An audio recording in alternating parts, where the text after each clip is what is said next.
és el moment més absurd i més buit de tot l'espectacle.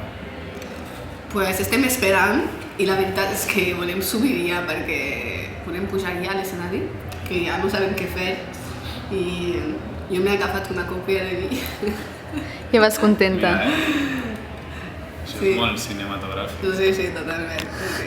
Ara espera que em poni. O sigui, m'he agafat una copa de vi perquè, bueno, per pujar més content a l'escenari, a veure si funciona.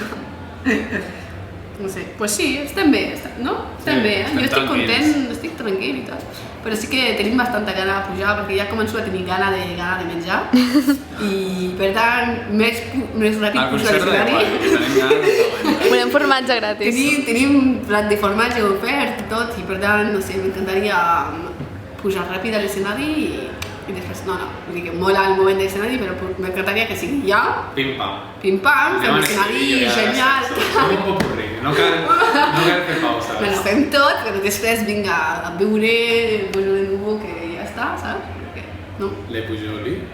Beaujolais Nouveau. Le Pujoli Nouveau, pels que no ho sàpiguen, és la festa de la primera cosecha de l'any de vi. Eh que sí? Ah, sí? Ah.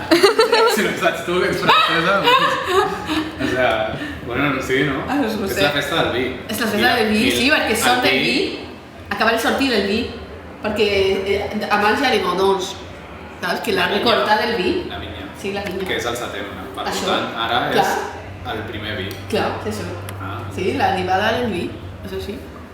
Doncs no m'havia reflexionat sobre això. Le Pujoli Nouveau, poble espanyol. Le Beaujolais Nouveau, poble espanyol.